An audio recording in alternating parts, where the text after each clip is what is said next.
So in the past, I've discussed the interesting sprites from Pokemon Red and Blue version. And after that, I discussed the unique sprites from Gold, Silver, and Crystal. So I guess the next logical step would be to take a look at the sprites from the 3rd generation games, right? Maybe, but I'm going to take a step back. Back to Generation 1 before even the international releases of Red and Blue version. I'm talking about the very first releases in Japan, Pokemon Red and Green version. The original Japanese releases of the Pokemon games had some shaky looking sprites that did resemble the Pokemon, but how closely each looked to the Pokemon they were meant to represent did vary. The later releases of Red and Blue version did alter the sprites to look equally as accurate, inaccurate, better, and somehow worse in some cases. Anyway, I'm going to go over the most interesting sprites from the first Pokemon games released in Japan. And by interesting, I mean they have a good amount of flaws. So let's take a look at the top 10 Pokemon sprites from Red and Green version, the weirdest ones. Number 10, Metapod. It looks like his eye is a target.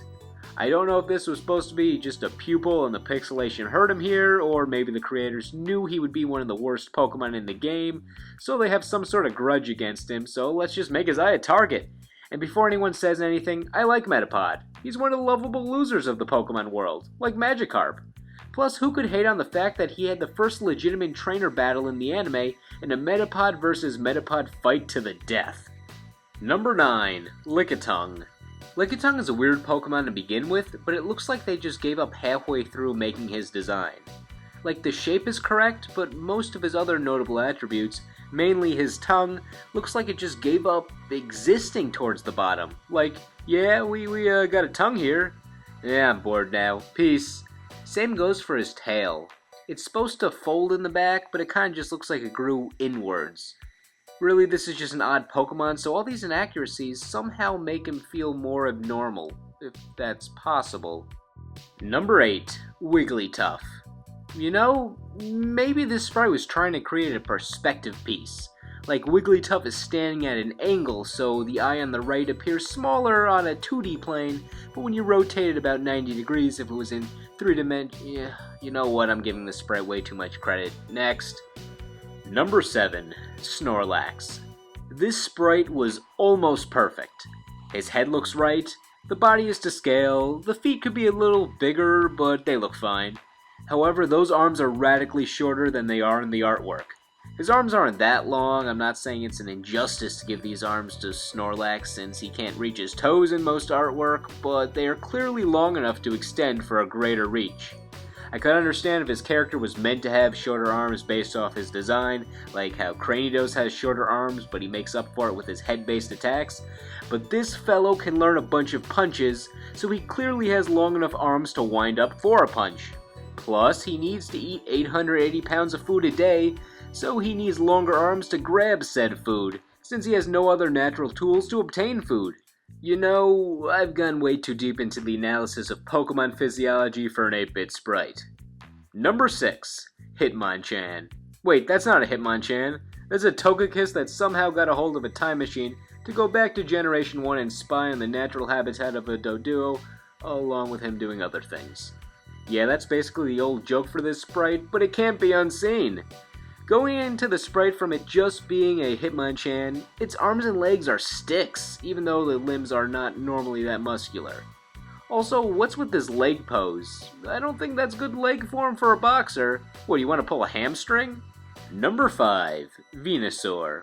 It looks like Venusaur was initially drawn larger, but due to the game's limitations, he had to be stuffed into the box for the opponent's Pokemon while still showing every detail of his sprite. I mean, let the guy breathe a bit. Not only that, but it looks like the tree on his back was just placed there rather than it being there naturally. Like he was some lowly, nameless amphibian who was crushed by a palm tree that apparently rained from the sky. Also, I don't know why he's smiling. I don't think his back appreciates him giving that random palm tree a piggyback ride. Number 4, Mew. I'm not sure if I'm the only one, but this sprite never looked right to me. The intent is to have Mew leaning its head forward to say hi, but looking at screenshots from the anime movie, that motion should maybe look more like this, or this. The way Mew moves its head would imply it has a Plastic Man sort of neck. That, or it has a large bump on its head. Maybe it hit its head when it was under that truck it loves to hide under. You know the one. Number 3, Horsey. Oh my, that facial expression is quite alarming. If I had to guess, Horsey took a look into the box of unimaginable horror and saw something quite repulsive. Also, its body looks larger than it should be, and its head is a bit off-center.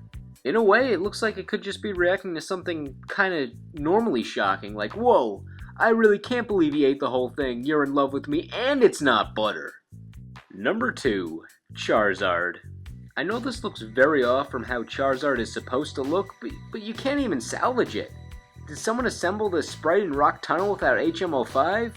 Of course they showed how ferocious this fire dragon lizard thing is by having it spit fire in its sprite, but the sprite is so muddled it looks more like the back of its hand is on fire and it's trying to eat it. So that's what they eat. Additionally, his wings do not look like they support his body. I don't want to blame the wings as much as I want to blame that his body kind of looks like a bottom-heavy pear. Number 1. It's the who's that Pokemon question everybody wants answered. Probably not. It's Ekans. Hey, did you know Ekans spelled backwards is my jaw is so tired, please help me. From the neck down, this sprite is suitable, but that mouth, it cannot feel relaxing to our reptilian friend here when opened that wide. It's like Ekans was trying to eat an apple in one bite again, but it fell out.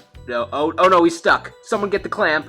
He's broken again. I said someone get the clamp before he gets to that apple-shaped Pokemon food again.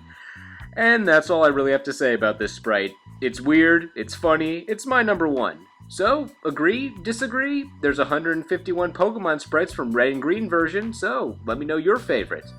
Thank you all for watching, and before we go, it's time for an extra segment called Fun Fact Time.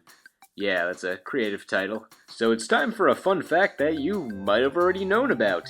Ever notice that the back sprites in the international releases of Pokemon Red and Blue, along with Pokemon Yellow, were unchanged from the back sprites in the Japanese releases of the games?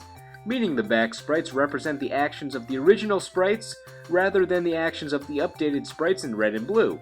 Take a look. Charmander has its arms raised in the Japanese Red and Green version, but not in Red and Blue except in the back sprite. Ever wonder why Metapod's eye is like that in Red and Blue? It's because they never fixed the back sprite, and now you can impress your friends with that knowledge. Or not. See you all next time. Thank you for watching.